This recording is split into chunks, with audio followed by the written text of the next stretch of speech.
안녕하세요. 배지연 변호사입니다. 오늘은 분양사기의 피해자가 부부인 경우 이를 하나의 범죄로 보아 처벌해야 한다는 대법원의 판결을 살펴보겠습니다. 지난 2010년 11월경 경기 양평군에서 부동산 컨설팅 업체를 운영하던 A씨는 피해자 부부를 상대로 분양사기를 저질렀습니다. 당시 A씨는 자신의 사무실에서 양평군 임야중 일부를 매수해 분필한 후 분양에서 원금과 평당 10만 원씩의 수익금을 지급하고 미분양 시에는 그 부동산의 명의를 이전해 주겠다고 속여 합계 5억 7,500만 원을 자신의 계좌로 송금받았습니다. 그러나 A씨에게는 이러한 능력과 의사가 없었고 A씨는 피해자 부부로부터 뜯어낸 돈을 자신의 개인 채무를 변제하는 데 사용했습니다. 우리 형법 제347조 제1항은 사람을 기망하여 재물의 교부를 받거나 재산상의 이익을 취득한 자는 10년 이하의 징역 또는 2천만 원 이하의 벌금에 처한다라고 규정하고 있습니다. 따라서 사기죄가 성립하기 위해서는 타인을 기망하여 착오에 빠뜨려야 하며 착오에 빠진 피해자가 처분행위를 함으로써 그 상대방이나 제3자가 재물이나 재산상 이익을 얻어야 합니다. 이 사건의 경우 A씨가 임야를 매수해 분필 후 분양에서 원금과 수익금을 지급할 의사나 능력이 없음에도 마치 이러한 분양이 이루어질 것처럼 피해자 부부를 기망하였으며 이에 속아 착오에 빠진 피해자 부부로부터 금전을 송금받았으나 이를 채무변제 등 사적으로 사용하였기에 사기죄의 성립에는 다툼이 없었습니다.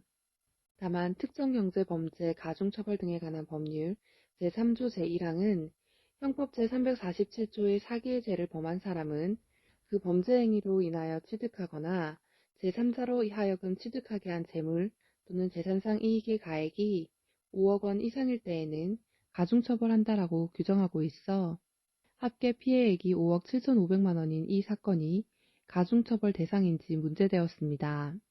이 사건의 경우 A씨는 부부 중 한 사람에게는 4억 7,500만 원을, 다른 한 사람에게는 1억 원을 송금받았습니다. 따라서 이 범행을 하나로 보는 경우 피해 금액이 5억 원을 넘어 특가법이 적용될 수 있지만 각각 별개의 범행으로 볼 경우 특가법을 적용할 수 없습니다. 검찰은 A씨가 부부로부터 편취한 이득액이 5억 원 이상이라는 이유로 특경법상 사기 등의 혐의를 적용해 A씨를 기소했습니다.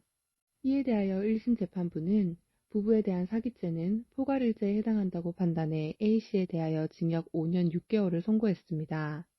이는 A씨의 과거 동종 전과와 무면허 운전 및 다른 피해자들에 대한 사기 범행까지 함께 처벌한 결과였습니다. A씨는 1심 판결에 불복해 항소하였고 항소심 법원 역시 마찬가지로 부부에 대한 사기죄는 포괄일죄에 해당한다는 판단을 유지했으나 처벌 불원서가 제출된 점, A씨가 토지 개발 사업을 진행하는 과정에서 자금 부족에 시달리던 중 범행을 저지른 것으로 보이는 사정 등을 고려해 A씨에 대하여 4년 10개월을 선고했습니다. A씨는 항소심 판결에도 불복해 상고하면서 피해자들은 부부지만 각 피해자의 인격은 별개이고 재산도 개별적으로 관리되므로 피해자 부부에 대한 범행을 별개의 범죄 행위로 봐야 한다고 주장했습니다. 그러나 대법원 역시 항소심의 판단을 유지했습니다. 대법원은 피해자들에 대한 기망 행위는 공통으로 이루어졌고 피해자들은 노후 대비를 위한 자산 증식이라는 공통의 목적 아래 공동재산의 매도 대금을 재원으로 삼아 공통으로 투자 결정에 이르렀으므로 피해자들에 대한 사기죄의 피해 법익은 동일하다고 평가할 수 있으므로 포괄일죄를 구성한다고 밝혔습니다. 오늘은 부부에 대한 분양 사기를 하나의 범행으로 볼 수 있다고 판단한 대법원의 판결을 살펴보았습니다. 감사합니다.